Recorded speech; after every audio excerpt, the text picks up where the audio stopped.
Apa tujuan puasa? Ya ayyuhalladzina amanu kutiba alaikumus siyam kama kutiba alal ladzina min qablikum la'allakum tattaqun. Sekarang haji ayat 197-nya. Al-hajju ashhurum ma'lumat faman farada fihinna al-hajja fala rafatha wala fusuqa wala jidala fil hajj wa ma taf'alu min khairin ya'lamuhu Allah wa tazawwadu fa inna khaira zadit taqwa. Nanti setelah mau haji bawa bekal takwa, latihan dulu jadi orang baik, pulang-pulang dapat takwa, yang jeleknya ditinggal, yang takwanya muncul. 5 menit takwa. Nah, yang menarik sekarang, yang tidak berhaji pun itu ada ayat ditempatkan di surat Al-Hajj, dan raihannya, ujungnya itu sama-sama takwa. Ayat 37 itu, la yanalallaha luhumuha wala dima'uha walakin yanaluhu taqwa minkum. Takwa lagi.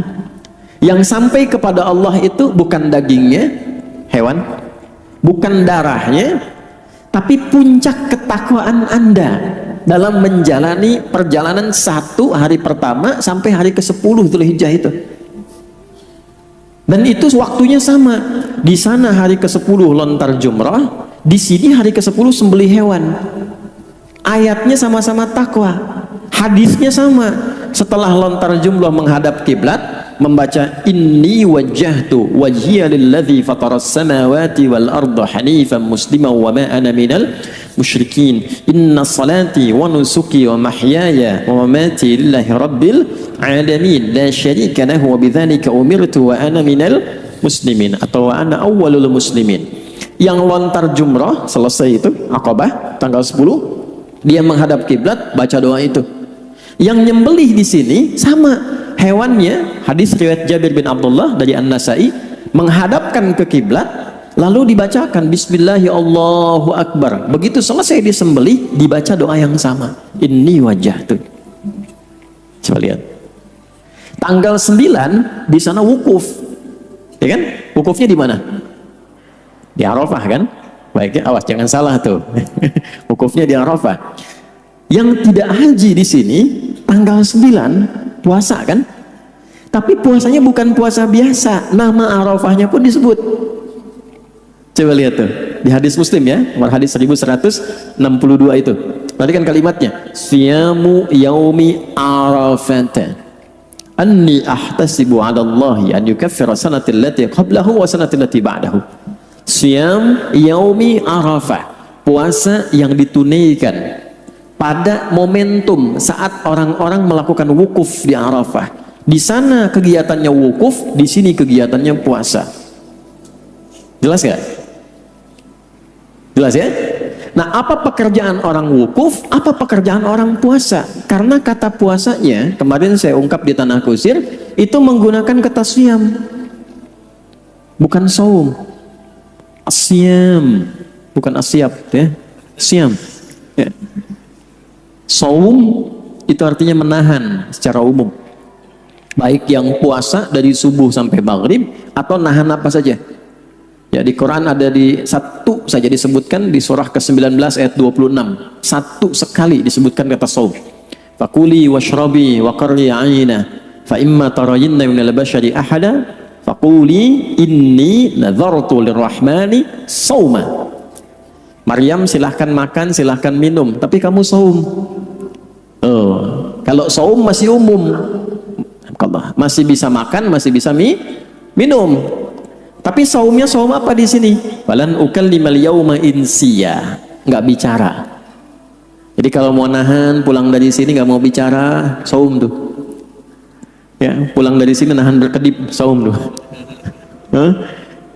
Tapi kalau siam disebutkan kurang lebih 8 kali dalam Al-Quran, puasa yang ditunaikan dengan aturan tertentu, hukum tertentu, cara tertentu, hasil tertentu. Puasa Arafah tujuannya beda dengan Ramadan, tidak sama dengan Asyura, lain dengan Senin Kamis. Saat puasa dilakukanlah renungan-renungan kehidupan seperti halnya orang wukuf di Arafah melakukannya.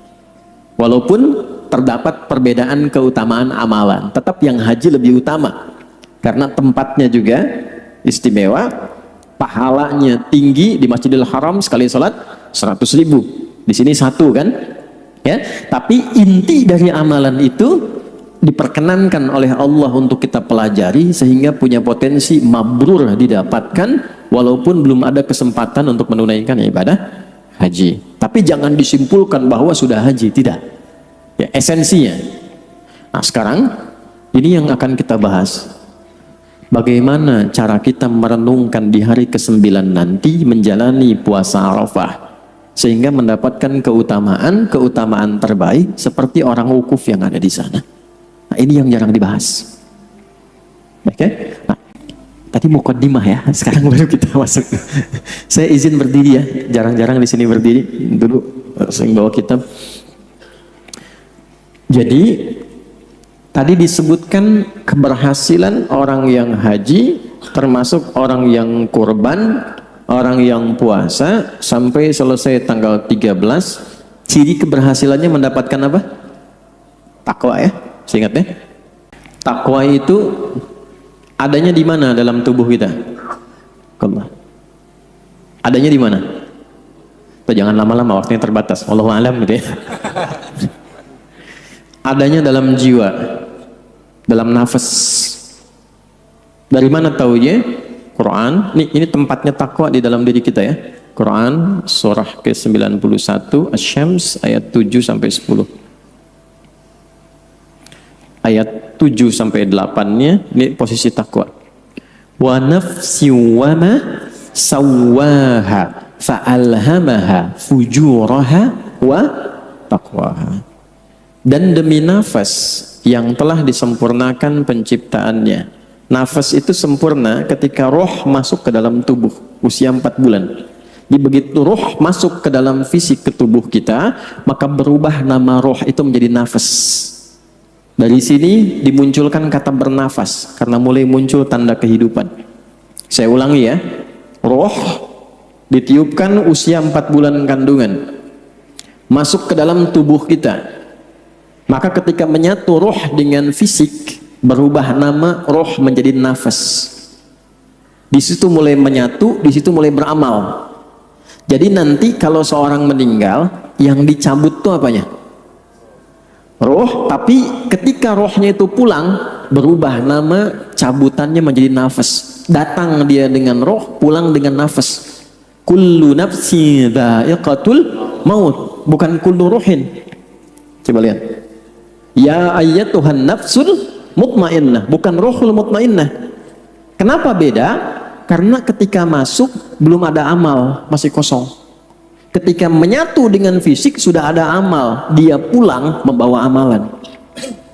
Apa yang mendorong roh ini untuk beramal, nafas ini untuk beramal? Ini takwa.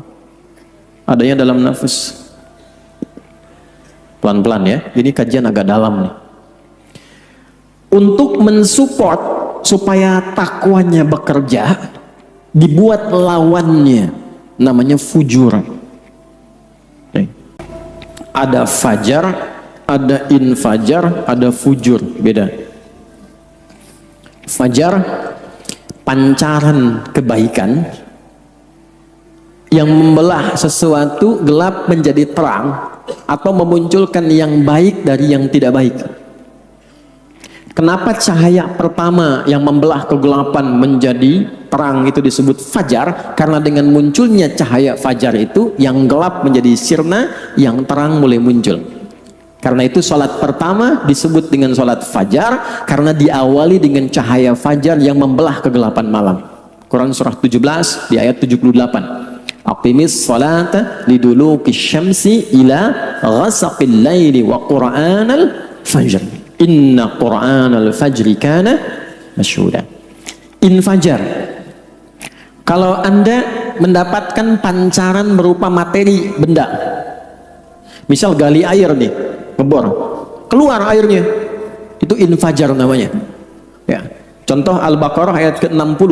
Wa idzistasqa Musa liqaumihi faqulna idrib bi'asakal hajar fanfajarat. Bukan fafajarat min husnata asyrata aina. Umatnya Musa minta kepada Musa 12 suku supaya punya mata air masing-masing, supaya tidak ribut. Maka diilhamkan pada Musa, diwahyukan, kata Allah, pukulkan tongkat kayumu ke batu itu. Begitu dipukulkan, memancarlah 12 mata air. Itu infajar. Jelas? Kalau pancaran yang muncul dan mengeluarkan hal yang tidak baik terlihatnya, nggak bagus, memancar juga, nggak kelihatan, tapi dorongannya terasa, getarannya terasa, memunculkan hal yang tidak baik, itu fujur namanya. Fujur. Di sini mengarahkan kepada yang baik, di sini lawan dari takwa, terlihatnya seperti tidak baik. Pelan-pelan ya. Contoh, ini semua sifat baik ada di sini. Jujur, rendah hati, sabar, dan seterusnya. Di sini ada lawannya. Ketika di takwa ada jujur, di fujur ada dusta. Jadi Anda nggak bisa mengatakan tidak ada dusta di antara kita. Nah, di fujurnya ada. Potensi dusta itu ada. Nah, rendah hati, di sini ada sombong. Jadi bakat sombong itu ada. Di sini ada sabar, di sini ada amarah. Perhatikan. Nah, sekarang fokus baik-baik. Tujuan fujur diciptakan bukan ingin membuat manusia larut dalam kesalahan, tapi supaya menstimulus, mendorong supaya sifat baik yang ditakwa ini muncul. Sebab kalau nggak ada ini nggak bisa diketahui. Contoh, tahu dari mana sabar itu ada kalau tidak ada amarah? Nanti ibu pulang ke rumah, Bu, ya, habis ini nggak ada angin, nggak ada hujan, nggak ada panas, nggak ada apa-apa. Ibu bilang sama suami, "Pak, sabar ya, Pak." Kira-kira respon suami bagaimana? Mama sehat. Ya? Maka diciptakan dulu ini supaya ini keluar. Sebab kalau tidak ada ini nggak mungkin muncul. Nah, caranya qad aflaha man zakkaha.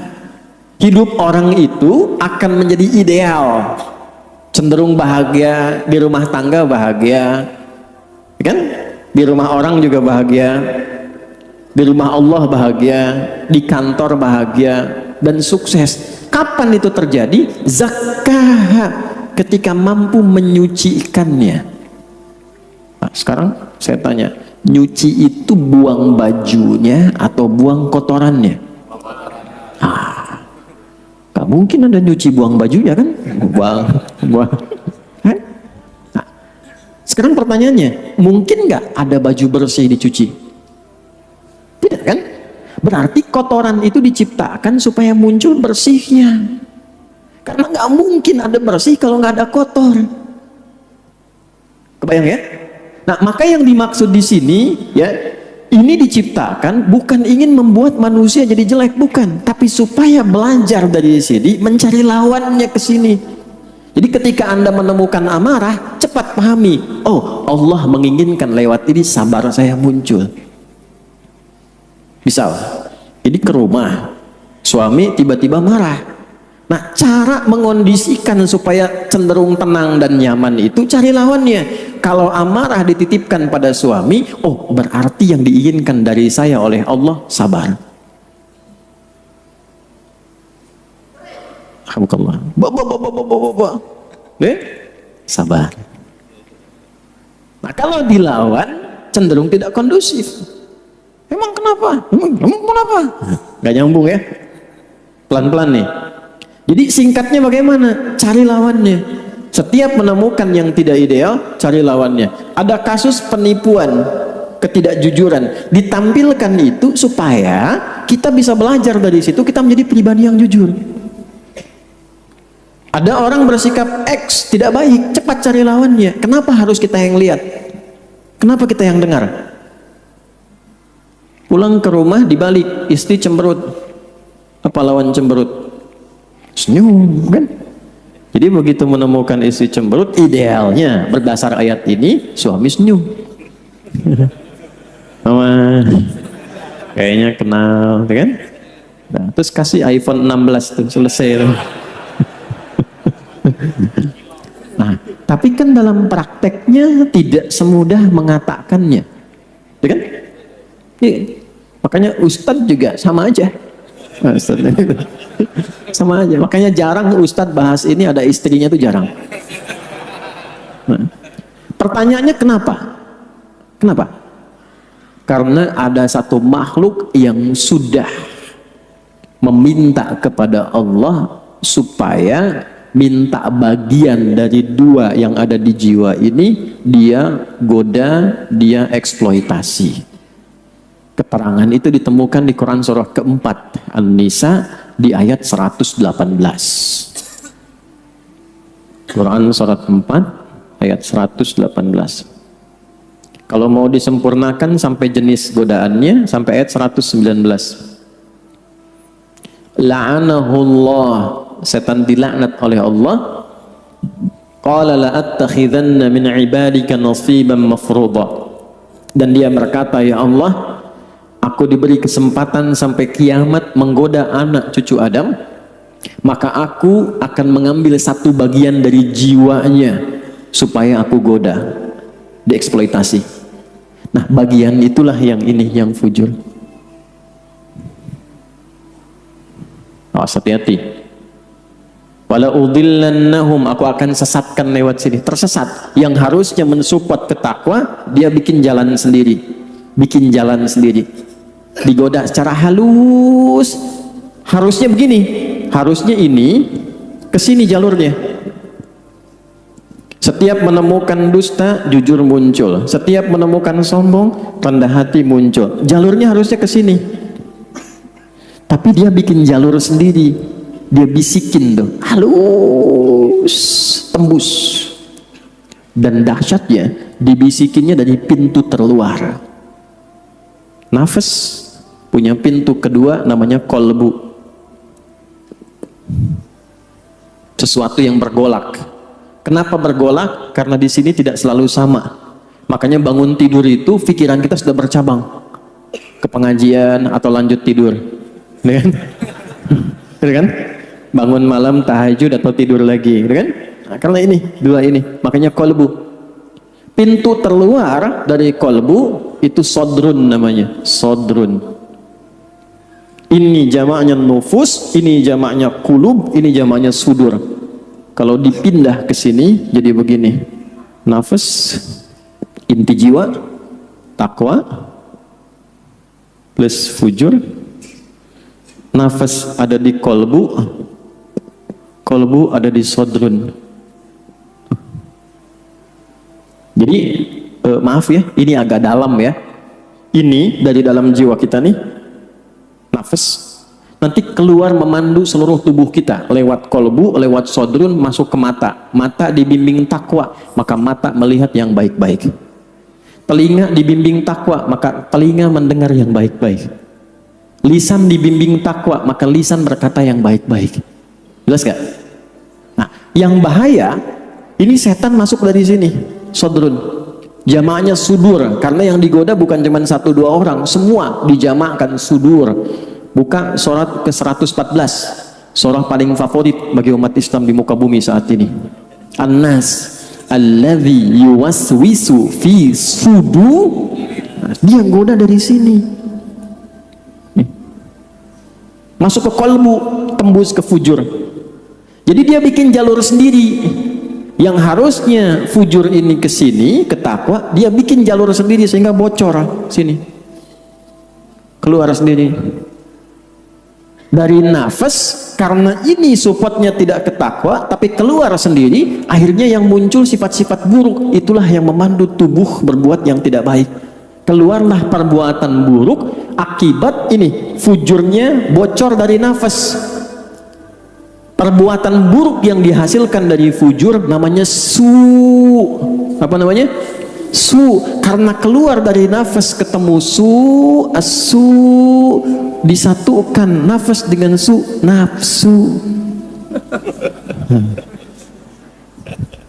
Ini bukan ilmu otak-atik ya. Dari mana taunya? Quran surah 12 Yusuf ayat berapa? 53. Wa ma ubarni'u nafsi innan nafsa la'ammaratum bisu illa ma rahima rabbi. Jadi kalau selama ini ada lisan yang harusnya berkata yang baik dengan sifat takwanya, keluar yang kotor, mencela, ngaji tapi mencela, ya, keluar kata-kata yang tidak baik, berarti ada yang bocor di sini. Ya, awas nih, hati-hati. Ini obatnya spiritual, roh. Tubuh kita kan 3, roh, akal, sama fisik. Kalau punya penyakit fisik, datangnya ke dokter. Punya penyakit akal, datang ke sekolah, keilmuan. Punya penyakit roh, datang ke ulama. Obatnya syifa. Cari di Quran. Ini bocor nih. Mata suka lihat yang nggak bagus, bocor, ada yang salah di sini. Nah, itulah yang coba di hari ke-9 ini, dan kan sekarang tanggal 5 kan? Coba dicatat selama 9 hari ini. Sampai nanti puncaknya hari ke-9, kenali Arafah itu, kenali hal-hal yang kira-kira banyak yang bocor di tubuh kita yang mana? Apa penyebabnya? Lisan berkata tidak baik, telinga mendengar tidak baik, kaki melangkah pada yang tidak baik. Kenalilah itu. Yang di Mekah itu wukuf merenungi ini, dia catat, istighfari dan sebagainya. Di sini puasa. Nah, inilah yang selama 9 hari itu diajarkan bagi kita mengevaluasi diri. Sebab kalau ini yang muncul, yang su tadi, keluarnya pasti salah. Kalau takwa yang mendorong, keluarnya pasti soleh. Kalau ada orang dominan pada kesalahannya, berarti belum muncul takwanya. Itulah sebabnya dia renungi dari tanggal 1. Kenapa Allah menjadikan amalan di hari 1 sampai 10 ini amalan yang sangat dicintai? Karena nilainya besar. Kalau hambanya benar mengamalkan petunjuk itu, akan berubah dia jadi orang baik. Jadi ukuran keberhasilan seseorang di bulan Dzulhijjah itu, kenapa awalnya istimewa? Istimewa, bukan cuma pagi siangnya Bu, Pak, malamnya pun istimewa. Kalau Ramadan kan 10 hari terakhir, Anda umumnya cari ganjilnya kan? Ya kan? Sholat malam di sini ganjilnya aja Ustadz ya, yang rame ya. Hah? Tapi kalau awal Dzulhijjah 1 sampai 10, ganjil genap semua sama. Sama semua. Coba lihat surah 89. Wal fajr walayalin ashr wasyaf'i wal watr. Wal fajr, aku bersumpah demi keutamaan fajar. Ada yang mengartikan di hari ke-10 Dzulhijjah. Karena di saat itulah orang menemukan kembali hakikat kehidupannya. Dia kenal siapa dirinya, ma'rifatul insan. Oh, dia tahu. Harusnya saya menjadi pribadi yang baik. Perannya apa? Sebagai suami, suami yang baik. Sebagai ayah, ayah yang baik. Sebagai istri, istri yang baik. Kenapa saya selama ini jadi tidak baik? Ada yang bocor. Walayalin ashr, malamnya pun 10 itu semua istimewa. Wasyaf'i wal watr, ganjil dan genapnya istimewa. Nah, amalan apa yang dikerjakan dalam istimewa itu? Salah satu yang paling utama adalah amalan muhasabah, evaluasi diri untuk mencatat, dan puncaknya nanti tanggal 9 direnungilah catatan itu. Nah, hari ke-5 ini catatannya sudah sampai mana? Dari mata, kan tahu pribadi kebiasaannya mata dipakai apa, kan? Lisan, telinga, sampai ke ujung kaki, catat. Ya, sambil puasa. Nanti puncaknya hari ke-9. Ya, begitu selesai, ya. Makanya kenapa hari ke-9 itu Umar bin Khattab itu sampai takbir di fajar hari ke-9, sampai takbir. Karena saking senangnya menemukan inti kehidupannya. Itu baru fajar, belum tanggal 10, masih tanggal 9 udah takbir. Allahu Akbar, Allahu Akbar, Allahu Akbar. Kenapa? Karena merasakan ada hidayah Allah pada dirinya yang membuat beliau semakin baik kembali. Takbir kan dibagi 3. Takbir perjuangan di medan juang, peperangan. Ya, takbir untuk memadamkan seperti kobaran api. Kalau ada api bertakbir. Ya. Yang ketiga, takbir perubahan diri kita menjadi lebih baik. Ya, misal di Al-Baqarah ayat 185, walitukabbirullaha ala ma hadakum wa la'allakum tashkurun. Begitu selesai Ramadan, Anda merasa lebih baik karena Allah kasih hidayah kepada Anda. Disitulah Anda memperbanyak takbir. Nah, Idul Hijjah beda. Begitu hari ke-9 dia merasa, oh ini kekurangan saya, ini kesalahan saya. Dia gembira karena menjadi pribadi lebih baik dari sebelumnya. Maka Umar bertakbir di hari ke-9. Allahu Akbar, Allahu Akbar. Ini untuk pribadi, bukan amalan kolektif. Kalau amalan jamaah masuknya hari ke-10. Ini saya tunjukkan amalan pribadi yang merasakan perubahan pada dirinya. Nah, inilah yang jarang dilakukan. Ketika seseorang takwanya hidup, solehnya meningkat, pertanyaan saya, hubungannya dengan Allah menjadi lebih dekat atau jauh? Dekat. Semakin dekat, karena sadar tentang kehidupannya. Dia mau pulang, harus jadi pribadi yang baik, nanti meninggal jadi orang baik, hidupnya lebih baik, jadi lebih dekat dengan Allah. Dekat itu bahasa Arabnya koruba, al-kurbu. Kalau jadi lebih dekat, superlatif, kurban namanya. Karena itu asal kurban, asalnya bukan menyembelih. Asal kurban itu adalah kedekatan yang bertambah kepada Allah yang diawali dengan penunaian amalan-amalan tertentu. Itu asalnya. Jadi inti orang yang berhasil nanti ya menunaikan awal Dzul Hijjah ini bertambah kedekatannya dengan Allah dan berubah dirinya menjadi pribadi yang lebih baik lagi. Kalau hari ke-10 belum ditemukan, hari ke-11 takbir lagi, zikir lagi, hari ke-12, hari ke-13, makanya disebut hari tasyrik di situ. Ya, hari munculnya cahaya baru dalam kehidupan. Ini makna jauhnya, makna hikmahnya. Jelas sampai sini? Nah, ini inti yang jarang dikaji, jarang dibahas. Kalau fikih lainnya saya kira sudah banyak dikaji. Ya, apakah nanti kurban boleh atas nama orang yang sudah meninggal? Dah, kan? Apakah kurban hanya untuk satu orang atau untuk keluarga? Sudah pernah dibahas. Syarat hewan berapa tahun usianya sudah pernah dibahas. Hikmah itu sudah pernah dibahas. Tapi yang ini jarang. Nah, ini yang kita bedah. Memang kajiannya agak rumit, tapi kita turunkan hadis-hadis dan ayat-ayat yang terkait dengan ini. Kalau sudah ada perubahan, pertahankan sampai meninggal. Saya ulangi, pertahankan sampai meninggal. Itu yang kita nanti bawa. Nah, makanya syukuri kita yang terpilih bukan orang lain. Coba, sebagian sudah ada yang meninggal kan? Dan sebagian belum beriman. Kita terpilih. Jadi kalau tahun ini belum dimanfaatkan, belum tentu tahun depan dapat. Ini poin utamanya. Jadi ini yang ingin saya tekankan di kesempatan pagi hari ini. Kita sekarang ada hari ke-5. Kalau belum sempat hari ini, mulai besok hari Senin. Sambil puasa, catat. Ada cermin kan di rumah ya?